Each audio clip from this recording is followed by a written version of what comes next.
et bienvenue dans une nouvelle vidéo blabla. Alors je suis ravie de vous retrouver parce que j'avais très envie de vous parler de quelque chose. Dans la précédente vidéo blabla, je vous avais dit que les couvertures de mes romans Utricia allaient changer. Je vous avais montré les nouvelles couvertures que j'adore, mais je ne pouvais pas encore vous dire exactement pourquoi elles allaient changer.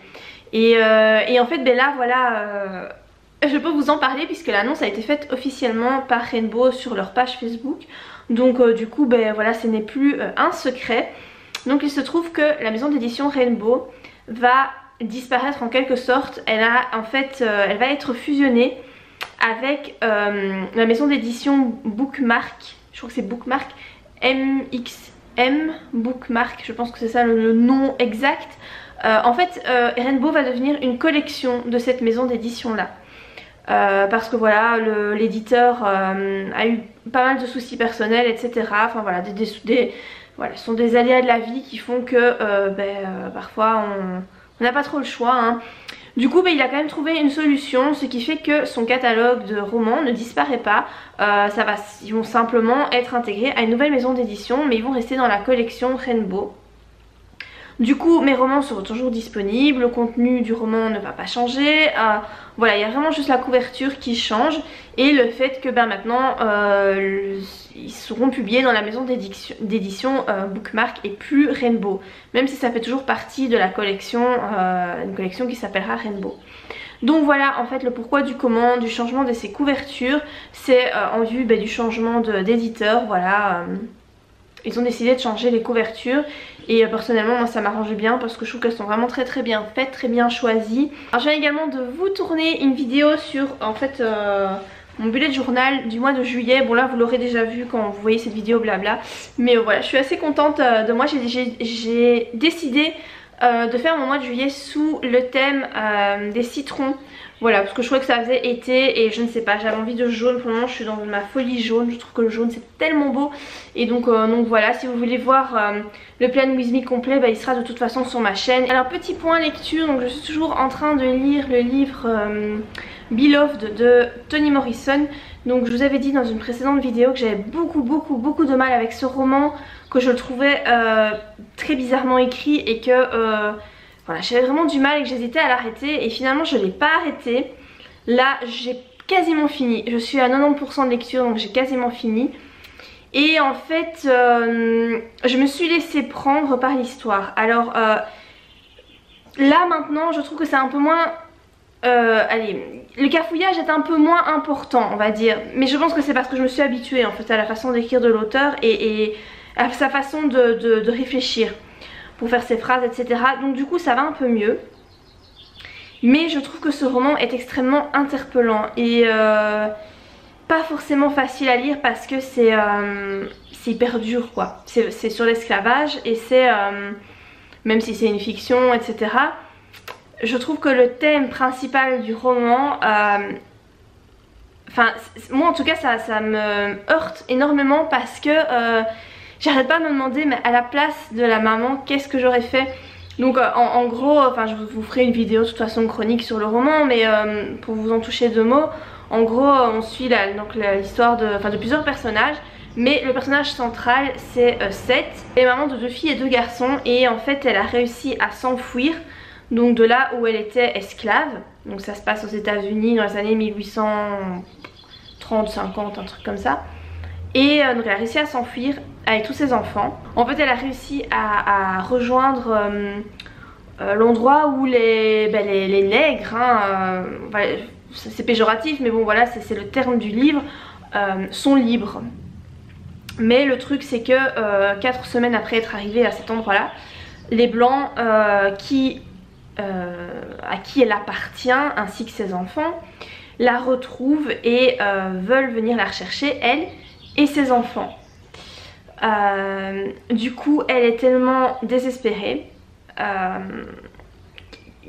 voilà, parce qu'elle va devoir redevenir esclave et ses enfants aussi, et c'est surtout à ses enfants qu'elle pense. Et en fait elle a tellement pas envie que sa fille, donc elle a un tout petit bébé de 3 semaines et puis une fille qui doit avoir 11 mois voire 1 an, toute petite. elle est tellement désespérée et elle veut pas que sa fille devienne esclave que en fait elle lui tranche la gorge. Et c'est affreux quoi, parce qu'en fait c'est un geste d'amour qu'elle a fait pour sa fille, parce que c'était soit l'esclavage, soit elle tuait son enfant, et par amour pour son enfant elle a voulu la tuer pour ne pas lui faire connaître l'esclavage, parce que l'esclavage c'est à dire que c'est des viols, enfin c'est horrible quoi. Les noirs à ce moment là étaient considérés comme du bétail, mais vraiment les femmes, ils faisaient en sorte, les blancs faisaient en sorte que les femmes noires étaient tout le temps enceintes, parce que ça leur faisait des petits à pouvoir exploiter, revendre, etc. Comme des vaches en fait, comme du bétail. C'est affreux, enfin c'est juste affreux quoi, vraiment affreux. Et elle ne voulait pas ça pour sa fille, parce que clairement c'est ce qui allait lui arriver, hein. Ils allaient lui prendre sa fille et la vendre quand elle aurait 5-6 ans, et vers ses 12-13 ans ils allaient l'obliger à avoir des rapports avec d'autres noirs pour faire des enfants, et elle voulait pas. Et comme elle n'a pas vu d'autre solution, bah elle a tué sa fille, elle l'a égorgée. Et donc il y a toute une histoire qui découle de ça. Là c'est vraiment dans les grandes lignes et c'est le thème principal du roman. Et en fait c'est hyper interpellant, surtout quand on est soi-même maman, je pense, puisque ben voilà, moi je suis maman, j'ai une fille en plus. Et c'est hyper interpellant parce que on se dit mais qu'est-ce qu'on aurait fait à sa place? Parce que forcément la première réaction c'est de se dire mais enfin, mais moi je serais jamais capable d'égorger mon enfant, c'est horrible, enfin comment on peut faire ça? Mais finalement est-ce que c'est plus horrible d'éviter à son enfant une existence de souffrance? Enfin c'est un geste d'amour en fait, elle a voulu lui éviter une existence de souffrance parce qu'elle voyait pas d'autre solution, et effectivement il n'y en avait pas. Et le fait qu'elle fasse ça, qu'elle égorge sa fille, quand les blancs sont arrivés et qu'ils ont vu ça, ils ont vu qu'elle était complètement devenue folle en fait. Enfin, faut pas croire que quand elle a égorgé sa fille ça lui a rien fait, c'est pas une psychopathe, hein. Ça lui a brisé le cœur. Et elle a dû aller en prison du coup à cause de ça, avec son tout petit bébé de 3 semaines, parce qu'il fallait qu'elle continue à nourrir son bébé, hein, parce qu'il n'y avait pas de lait en poudre, hein, à l'époque c'était l'allaitement, hein. Et du coup en fait les blancs ont laissé tomber quoi, puisque de toute façon elle allait en prison, et ils ont même pas pris les 2 fils parce qu'ils voyaient que les 2 fils étaient complètement traumatisés par le geste que leur mère avait eu, puisqu'ils l'ont vu. Et du coup ils les ont pas repris. Donc en fait en tuant sa fille elle a sauvé les 3 autres. Elle s'est sauvée elle aussi, mais c'est surtout ses enfants. Elle, je pense qu'elle s'en foutait, en gros c'était pour ses enfants quoi. Donc du coup c'est hyper interpellant en fait comme histoire, hyper interpellant. Et on a le point de vue de Seth, hein, la maman raconte pourquoi elle a fait ça. Et la façon dont elle le raconte, c'est comme ça qu'en fait qu'on comprend le pourquoi de son geste. Et c'est pas comme quelqu'un, un tueur en série qui prend du plaisir à tuer et qui vraiment a un souci quoi. Et là c'est pas du tout le cas, elle l'a fait parce qu'elle voyait pas d'autre solution, et c'est tellement dur. Alors après c'est sûr que c'est une fiction, mais enfin j'en ai discuté avec mon compagnon et on s'est dit, lui il a vu le film, parce qu'en fait il y a un film qui a été fait par Spielberg je pense, et d'ailleurs j'aimerais bien le voir, donc quand j'ai fini de lire le bouquin je vais regarder le film. On se disait oui c'est une histoire, c'est une fiction, mais ça a certainement dû arriver, ça a certainement dû exister. Que des mères comme ça, pour ne pas que leurs filles deviennent des reproductrices, qu'elles ont dû se dire qu'elles ont préféré les tuer pour ne pas pour éviter cette existence quoi. Mais c'est affreux, enfin c'est affreux, mais ça fait réfléchir, voilà. Donc je comprends maintenant, je comprends pourquoi ce roman a eu le prix Pulitzer, pourquoi l'auteur a eu le prix Nobel de littérature. Ça c'est compréhensible, voilà. Mais c'est pas facile à lire hein, comme livre, c'est vraiment pas facile à lire. Mais voilà, il y a encore d'autres choses à dire par rapport à ce bouquin, hein, par rapport à l'histoire, parce qu'il y a toute une notion fantastique derrière tout ça. Donc j'en parlerai ça dans ma chronique complète, sinon finalement ça n'aura plus d'utilité de faire une chronique. Mais voilà, j'avoue que je suis contente en fait d'avoir lu ce bouquin, parce que ben c'est vachement interpellant comme livre, et de temps en temps je pense que c'est pas plus mal de lire un livre dans ce goût là. Donc voilà, si vous avez envie de lire un livre hyper interpellant qui fait réfléchir et qui met met mal à l'aise et qui vous sort un petit peu de ce que vous avez l'habitude, aussi bien de l'histoire mais aussi du style d'écriture, de la façon de formuler le roman. Clairement ce roman là, moi il est complètement à l'opposé de tout ce que je lis d'habitude, donc c'est pour ça je pense que j'ai eu beaucoup de mal à me mettre dedans aussi au début parce que je suis pas habituée. Mais finalement bah, ça fait du bien de lire quelque chose d'inhabituel, voilà, ça permet d'élargir un petit peu comme ça son champ de culture, voilà, ça permet d'apprendre des choses aussi sur l'esclavage, parce que j'avoue je connais pas du tout, je connais pas ça quoi, je ne me suis jamais renseignée là-dessus, oui à part dans les films etc. Là c'est vrai que ça permet d'en savoir un peu plus même si ça reste une histoire. Je pense que l'auteur c'est quand même basé sur des faits qui ont existé et voilà, donc ça permet quand même du coup d'élargir sa culture générale et ça je trouve que c'est quand même pas plus mal. Hello, je vous retrouve pour la suite de ma vidéo blabla et j'avais envie de vous parler de quelque chose parce que ça n'a pas vraiment été un souci puisque heureusement je me suis rendu compte à temps de ce que j'étais en train de faire dans mon roman, mais je me suis dit que j'allais vous en parler parce que ça aurait pu être assez gênant en fait. Je vais vous parler en fait des dates que vous utilisez dans vos romans. Donc moi en fait mon roman se commence à partir du début de l'année scolaire, donc au mois de septembre. Et en fait ce que je voulais faire c'est faire en sorte que l'histoire se déroule pendant le début de l'hiver, pendant les fêtes etc, Noël, dans le but en fait de le sortir fin de l'année ici. Alors je sais pas si j'arriverai à finir dans les temps, mais mon but premier c'était de faire ça. Du coup la fête de Noël va avoir de l'importance dans le roman. Et en fait je me suis tellement laissée porter par l'écriture que je n'ai plus du tout songé que l'histoire se déroulait à ce moment là et qu'on arrivait tout doucement aux fêtes de Noël et que donc forcément je devais en parler dans mon roman puisque ça allait avoir de l'importance. Et donc je me suis pris comme ça un stress, je suis à presque 50 000 mots d'écrit, donc ça fait plus ou moins 100 pages à 4. Et là je me suis dit, je sais pas, j'y ai repensé quoi, je me suis dit mais mince, je fais en sorte que les semaines, voilà, d'une semaine à l'autre il y ait des choses qui se passent, mais je ne savais plus du tout où j'en étais dans les dates, je ne savais plus. Je me suis dit merde, si ça se trouve je suis déjà plus loin que la Noël et j'en ai même pas parlé dans mon roman, ce qui va pas, voilà, ça va pas, il faut que j'en touche 2 mots. Donc j'ai repris scène par scène et c'est là que mon livre ici, j'en ai déjà parlé, je vous l'ai déjà montré, hein, c'est écriture, préparation et suivi de projet, donc je m'en sers quand même pas mal de ce livre là. Et entre autres pour ça, donc en fait ici, si vous voulez, vous avez un... Je vais essayer de vous montrer ça correctement, je vais vous montrer ça comme ça, voilà. Vous avez en fait des pages où vous pouvez écrire les scènes, donc ce ne sont pas les chapitres mais ce sont les scènes, vraiment les trucs importants qui se passent. Et en fait moi ce que j'ai fait c'est que j'ai repris toutes les scènes, je les ai toutes notées, j'ai mis à chaque fois les dates des jours auxquels se passaient donc les scènes. Et donc j'ai mis aussi le chapitre, donc enfin on le voit en tout cas du moins dans le fond, j'ai mis les chapitres que j'ai entourés pour savoir exactement où j'en étais. Et j'ai fait comme ça, je suis remontée, j'ai repris toutes les scènes voilà, que j'avais fait depuis le début pour essayer de voir à quand j'en étais, puisque parfois je mets voilà le week-end arrive, blablabla, il se passe tel truc.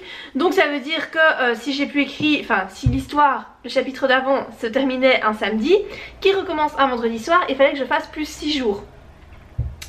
Et ça va, en faisant comme ça en fait je me suis aperçue que j'en étais arrivée au 9 décembre. Ouf, donc là je me suis dit waouh, enfin tant mieux quoi, voilà, j'ai pas laissé passer la Noël. Mais voilà, je me suis dit que j'allais vous en parler parce que ça peut être un problème que vous allez rencontrer. Faites attention à vos dates quand vous écrivez une histoire. Si vous faites en sorte que votre histoire se déroule pas loin des fêtes de fin d'année, bah il faut pas passer à côté quoi, parce que c'est un truc important. Et justement, là j'ai été prise dans un dilemme, je ne savais pas quoi faire et finalement je pense que je vais nier ce truc là. Comme je vous l'ai dit, moi quand je m'en suis rendu compte on était le 9 décembre. Enfin dans l'histoire c'est le 9 décembre. Mais l'histoire là se déroule en Belgique. Je le dis pas explicitement dans l'histoire, le pays Belgique n'est pas cité, mais voilà il y a plein de détails dans l'histoire qui font qu'on comprend que l'héroïne est belge quoi. Et Le truc c'est qu'en Belgique le 6 décembre, si vous voulez, vous avez la fête de Saint-Nicolas. C'est une fête, je pense que ça se fête dans le nord de la France, mais je ne crois pas que la fête a autant d'importance qu'ici en Belgique. En fait en Belgique, la Saint-Nicolas, c'est le 6 décembre donc, et c'est la fête des enfants. C'est une fête hyper importante pour les enfants reçoivent plein de cadeaux, donc c'est un peu comme le Père Noël si vous voulez, sauf que c'est uniquement pour les enfants, et donc les enfants se lèvent au matin et il y a plein de cadeaux dans la maison, voilà. Saint-Nicolas est passé, donc Saint-Nicolas qui est accompagné de Père Fouettard, enfin bon voilà, c'est une tradition belge qui est très très importante, que tout le monde fait, que les enfants attendent impatiemment. C'est vraiment un truc qui fait partie du folklore belge, et on peut pas passer à côté de ça quand on est belge en fait.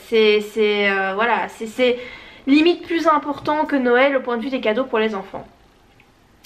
Et là j'ai loupé le coche en fait. Saint-Nicolas en fait il n'est pas fêté. En plus le 6 décembre il se passe un truc dans mon histoire, et donc du coup je me suis dit qu'est-ce que je fais, est-ce que je recommence du coup ça, la scène, est-ce que je la retire et que je la fais autrement? Je sais pas très bien. Là je l'ai laissé comme ça en fait, je me suis dit bah tant pis, mais après je me dis c'est un peu chiant parce que l'histoire se déroule quand même en Belgique. Alors je sais pas si beaucoup de gens vont réaliser que ça se déroule en Belgique quand ils vont lire le roman, parce que c'est pas dit explicitement. Je sais pas si les petits détails que j'ai insérés vont sauter aux yeux des gens, j'en sais rien. Mais si c'est le cas, c'est vrai que du coup passer à côté de la Saint-Nicolas, surtout qu'en fait dans l'histoire il y a des enfants quoi, hein, puisque Livia a des jumelles, le héros principal aussi de l'histoire il a une fille, donc ça c'est très compliqué de passer à côté. Du coup là je sais pas très bien, ça me fait un peu chier en fait d'avoir loupé ça, parce que vraiment je me suis laissée emporter par l'histoire et j'ai pas réfléchi aux dates, j'ai vraiment pas réfléchi, alors que c'est un truc d'habitude que je fais. Je mets une chronologie, moi je fais pas de plan, mais dès que j'écris quelque chose je mets la date et je mets ce qui se passe à côté, et là j'avoue que je l'ai pas fait, j'ai écrit, les idées venaient, voilà. Franchement les séances d'écriture se passent plutôt bien parce que je trouve que l'histoire avance très très bien, j'ai plein d'idées. Alors qu'à la base c'est une idée d'histoire qui m'est venue un peu comme ça, j'y ai pas vraiment pensé pendant très très longtemps. Voilà, c'est pas comme le genre d'histoire qui vous trotte dans la tête depuis des mois, qui vraiment vous prend la tête. Moi en fait pas du tout. L'idée m'est venue, j'allais terminer She-Wolf, hein, qui ne sera bientôt plus She-Wolf. D'ailleurs il faut que je vous en parle, je vous en parlais tout de suite après. Du coup vraiment c'est pas une histoire que j'ai pas eu besoin de penser vraiment très très longtemps à l'histoire. Voilà, ça s'écrit tout seul, et j'avoue que j'en suis la première étonnée, mais finalement ouais, j'ai plein de choses qui me viennent, et voilà. Enfin je voulais juste attirer votre attention là-dessus, sur la chronologie. Faites attention à ça quand vous écrivez, parce que du coup ça peut être hyper embêtant quand on se rend compte qu'en fait on a laissé passer une fête hyper importante quoi, qu'on peut pas laisser passer. De même si vous écrivez une histoire qui se déroule dans un pays étranger, prenez garde à ce que au moment où se situe votre histoire, il n'y ait pas une grosse fête très typique de la région qui se déroule. Ça je vous avoue que c'est un truc que j'ai jamais fait attention à ça, et ça peut être quand même une erreur, parce que ça ferait un problème avec la réalité. Enfin voilà, je sais pas trop. J'ai aussi un souci par rapport au fait que l'histoire se déroule en Belgique, donc les héros sont belges, donc en toute logique ils doivent parler comme les Belges et pas comme les Français. Donc les Belges parlent comme les Français, hein, mais je veux dire qu'on a des expressions qui sont propres à notre pays comme partout. Donc du style pour les chiffres, les Belges disent 70 et 90, voilà, vous n'aurez jamais un Belge qui va vous dire 90 ou 70, on dit pas ça. Et c'est pas une faute hein, de le faire, c'est pas une erreur, c'est comme ça, c'est ce qu'on enseigne à l'école, c'est comme ça qu'on compte à l'école, c'est pas une faute, hein, c'est pas du tout une faute, c'est très correct, ça fait partie du dictionnaire, c'est pas une erreur. De même qu'on ne dit pas pour le repas du soir, nous on ne dit pas dîner, pour nous le dîner c'est le midi et le soir c'est le souper. Mais encore une fois c'est pas une erreur, hein. Voilà, c'est correct de le dire. Donc moi dans mon roman, j'ai très envie de mettre des expressions belges et d'écrire en belge. Ça fait un peu bizarre de dire ça parce que je parle pas le belge, je parle français. Pour moi je parle français et pas belge. Mais pour moi ça me semblerait cohérent de mettre tout en, comme on dit, en Belgique quoi. Ça me semblerait plutôt logique. Mais je ne sais pas si ça va passer dans la maison d'édition. Je n'en ai aucune idée. Parce que là, pour mon manuscrit là, donc She-Wolf, qui va être publié très très bientôt, quand j'ai eu les corrections de ma maison d'édition BMR, voilà, parce que j'ai pas fait attention, parce que pour moi c'est tellement logique que du coup je n'y prête pas attention. J'ai écrit deux, trois fois dans mon manuscrit prendre un virage à 90 degrés. Parce qu'en Belgique on dit ça, prendre un virage à 90 degrés. Mais en France vous dites prendre un virage à 90 degrés. Mais moi dans mon texte j'ai mis 90 parce que moi je dis pas 90, voilà, c'est pas, je dis pas. Et ben la correctrice l'a corrigé, voilà, a mis 90. Étant donné que l'histoire, l'héroïne est française, puisque le début de l'histoire se déroule en France, à Paris, ben forcément là c'est logique qu'elle parle en français de France et pas en français de Belgique. Donc là j'ai laissé la correction parce que ben voilà, c'est logique. Ici vu que ben, ça se passe en Belgique, je ne sais pas très bien comment ça va se dérouler pour les corrections, je verrai bien. Mais moi ça me semblerait quand même logique de laisser des mots belges, même si les lecteurs sont majoritairement des Français, hein, puisque vous êtes forcément beaucoup plus nombreux que les Belges, vu la superficie des pays. Mais question cohérence, voilà. Je sais pas, dites-moi ce que vous en pensez. Est-ce que ça vous gênerait comme ça dans un roman que y ait des mots qu'on utilise en Belgique et pas en France? Est-ce que ça vous choquerait? Tout en sachant que l'histoire se déroule en Belgique et que ce sont des Belges qui sont les héros de l'histoire. Voilà. Est-ce que ça vous dérangerait comme ça qu'il y ait des termes comme 90, 70, voilà, ou dire que parler du souper et pas du dîner, voilà. Je sais pas, dites-moi ce que vous en pensez, je serais curieuse de savoir. Du coup je vais en profiter aussi pour vous parler donc de mon roman She-Wolf, puisque ça y est, on s'est arrêté sur un titre. Et je me rends compte que je vous l'avais pas encore dit en vidéo. Donc le titre ce sera Wolves au pluriel, donc les loups en anglais. Voilà, j'avais soumis plusieurs propositions, la maison d'édition aussi. Finalement je me suis arrêtée sur un titre en anglais parce que l'histoire déjà se déroule aux États-Unis.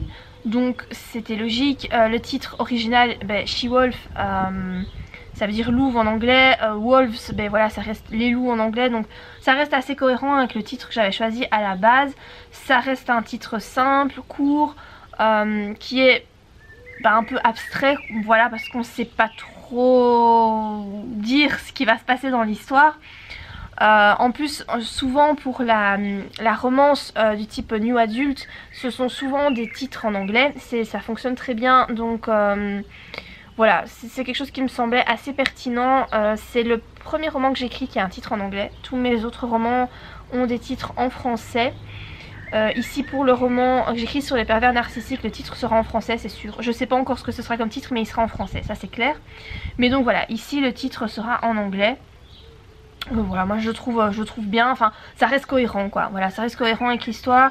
C'est pas trop différent du titre original, donc voilà, moi je trouve que voilà, c'est pas trop mal. Je n'ai pas encore la couverture, mais voilà, petit à petit ça avance. Donc j'ai rendu les corrections, etc. J'ai pas encore de date de sortie ni rien, mais on a au moins maintenant le titre. Donc maintenant dans mes prochaines vidéos, je vous parlerai de ce roman en disant Wolves, comme ça voilà, ce sera le titre qui est définitif. Alors, je voulais aussi vous parler d'un truc, enfin c'est un commentaire que j'ai vu, enfin plutôt un statut Facebook que j'ai vu par hasard aujourd'hui, d'une auteure qui vit de ses livres. Donc ça fait visiblement 12 ans qu'elle vit de ses livres. Elle a eu quand même pas mal de succès avec ses bouquins. Et là dans son message elle annonçait qu'en fait elle pensait arrêter complètement l'écriture parce que ses 2 derniers romans ont été des flops. Et que étant donné qu'elle vit essentiellement exclusivement en fait de la vente de ses livres, ça commence à être un peu compliqué pour elle, ce que je peux comprendre. Et donc elle pense complètement arrêter d'écrire et écrire juste pour elle. Alors je veux pas discuter de son choix, hein, voilà, ça, elle fait ce qu'elle veut, c'est pas mon problème. Mais du coup ça m'a fait songer en fait à quelque chose. Enfin, je me suis posé la question et j'ai déjà eu des commentaires comme ça aussi qui me... Voilà, ça m'avait soulevé en fait une espèce d'interrogation. Et je voulais juste vous soumettre cette question-là. Pourquoi est-ce que vous voulez écrire et pourquoi est-ce que vous voulez publier des livres? Pourquoi est-ce que vous voulez être écrivain? Tout simplement. Parce qu'en fait, la réponse à cette question est assez déterminante. Si vous avez envie d'être écrivain pour gagner de l'argent, pour être riche, pour voilà, c'est très très très mal parti et c'est pas une super idée parce que c'est un métier hyper précaire. Vraiment, je prends l'exemple de cette jeune femme.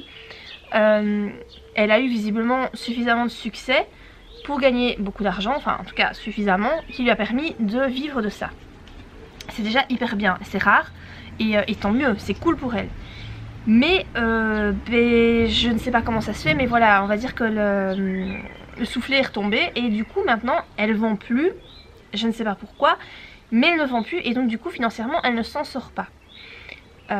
Ça montre bien que c'est parce que voilà, vivre de ses livres c'est hyper compliqué parce que c'est pas des revenus qui sont réguliers. Vous pouvez pas vous dire comme quand vous êtes employé, bah, tous les mois je touche autant et ça changera pas parce que voilà. Là vous savez pas en fait combien vous allez toucher. Déjà vous touchez pas tous les mois, hein. Parfois c'est une fois par an, parfois 2 fois par an, parfois tous les trimestres, ça dépend. Et vous savez jamais ce que vous allez toucher.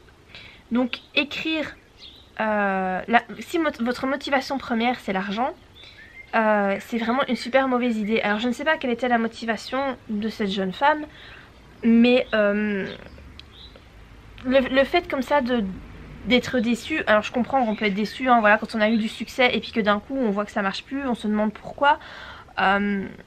C'est dommage, mais le truc c'est que je me dis, enfin personnellement, voilà, je vais prendre mon cas, je vais parler de moi parce que voilà, je vais pas parler au nom des autres personnes que je ne connais pas.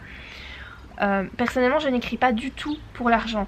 Alors certes j'ai l'espoir de pouvoir un jour vivre de ça, donc que mes livres soient suffisamment appréciés pour pouvoir en tirer un salaire correct et me permettre de ne plus travailler et de vivre essentiellement de ça.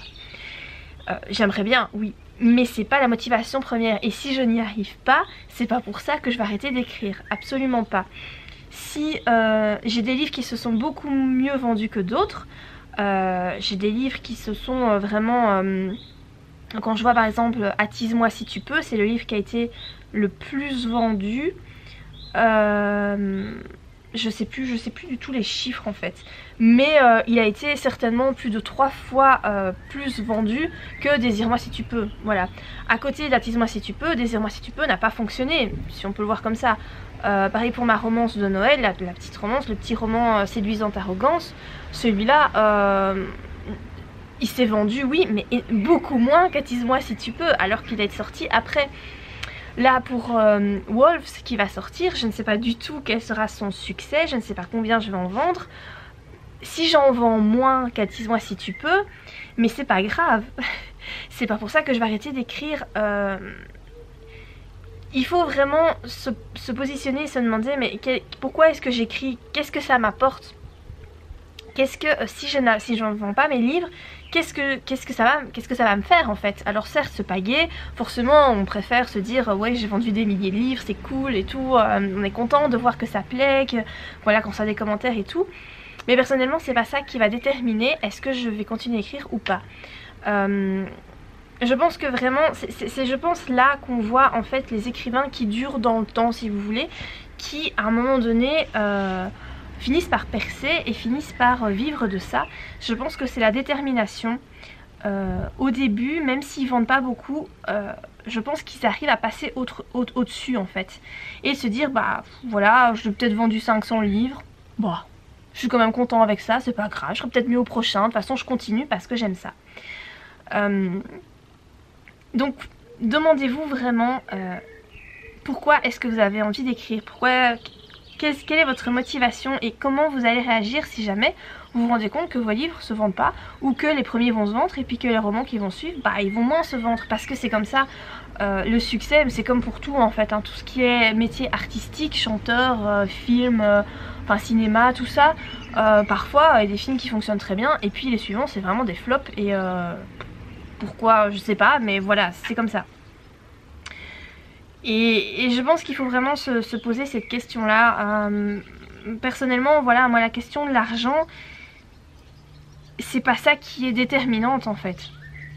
Et j'écris pas non plus des histoires pour espérer vendre. J'essaie d'écrire sur des sujets quand même d'actualité parce que ça me semble intéressant et ça me semble surtout pertinent. Voilà, par exemple ici le roman que j'écris sur les pervers narcissiques, c'est vrai que c'est quand même un sujet qui est pas mal d'actualité parce qu'il y a beaucoup de gens qui en parlent. Voilà, c'est quelque chose qu'on rencontre souvent, mais je n'écris pas un roman là-dessus parce que je me dis que oui, il y a beaucoup de femmes qui vont être intéressées, qui vont acheter mon livre.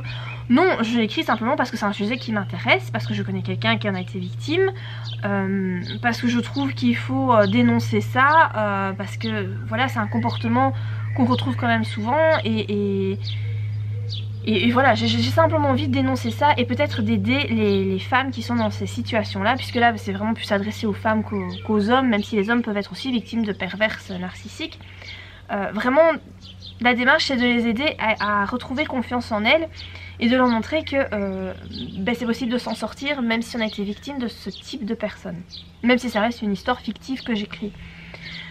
Donc voilà, je voulais juste soulever cette question-là parce que c'est vrai que le statut de cette jeune personne m'a intriguée, quoi. Je me doute qu'elle est pas bien, etc. Mais voilà, je me dis quel était le but premier d'avoir eu envie d'écrire un jour, d'avoir eu envie de sortir un roman, ou peut-être que parce que le succès a été tellement fulgurant d'un coup que c'est difficile de retomber après. Je sais pas, personnellement j'ai pas connu un succès fulgurant comme ça, même si Attise-moi si tu peux a été quand même voilà, il a quand même été bien vendu et voilà, c'est vrai que c'est un roman qui a quand même eu pas mal de succès, en tout cas quand il est sorti. Bon, maintenant ils se vendent beaucoup moins, hein, mais voilà, c'est normal.